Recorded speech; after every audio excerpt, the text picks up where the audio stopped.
You don't hate your life. You hate the system that designed it. Think about it. You wake up when the alarm tells you to wake up. You wear what they decided is appropriate. You sit in traffic or a train car or a Zoom call that could have been an email, and you do tasks that matter just enough to keep the machine running, but never enough to set you free. You were told this was the path. Get good grades, go to a good school, get a good job, work hard, retire. Then, and only then, you get to live. And by the way, they never mentioned that retirement is just trading one form of waiting for another. Look around. Everyone's exhausted. Everyone's anxious. Everyone's medicated or distracted or doom scrolling at 2 a.m. because some part of them knows something is wrong, but they can't name it. So they blame themselves. They think they're lazy. They think they're broken. They think they just need to wake up earlier, drink more water, buy a better planner. They never stop to ask the real question. What if the system isn't broken? What if it's working exactly the way it was built to? Because it is. The system doesn't want you rich. It wants you predictable. It wants you tired enough to comply, but hopeful enough to keep trying. It wants you in debt, in fear, and just comfortable enough that you won't risk losing what little you have. It doesn't reward genius. It rewards obedience. It doesn't celebrate the people who build their own tables. It sedates the ones who quietly accept the seat they were given. Now, there are people who see it differently. People who look at the board and realize the pieces are only bound by rules because everyone agreed to pretend the rules are real. One of them, a man named Thomas Shelby, understood something most people never figure out. He understood that the system is a game, and games are only intimidating to people who never read the manual. He didn't ask for permission. He didn't wait for fairness. He studied the machinery, found the levers, and pulled them while everyone else was still reading the employee handbook. The average guy thinks, if I work harder, someone will notice. If I follow the steps, I'll get the raise. If I'm nice and patient and play by the rules will eventually reward me.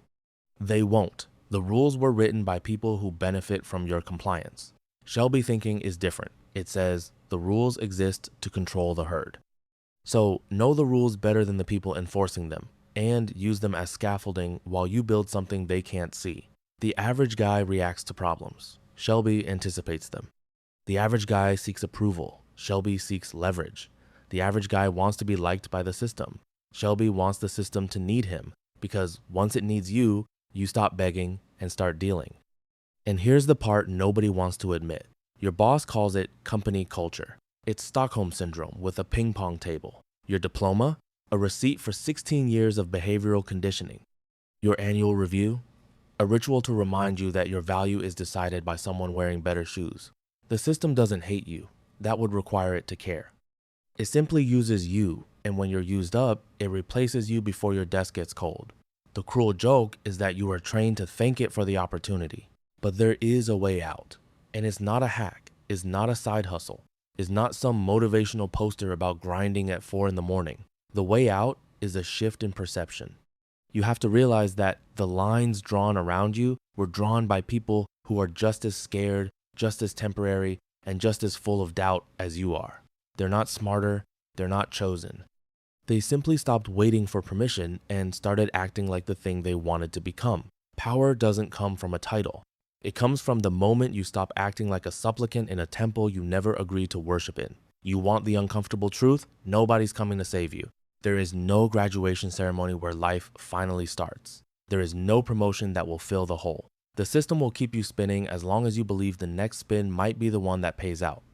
The only real move is to step off the wheel and accept that the safety you were promised was never real. It was a bedtime story told by people who needed you asleep. So stop clapping for your own captivity.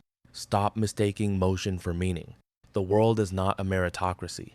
It's a chessboard where most people are proud to be pawns. Thomas Shelby saw the board for what it was, not because he was special, but because he was paying attention while everyone else was following the script. The system wasn't built for you. Good. That means it never saw you coming.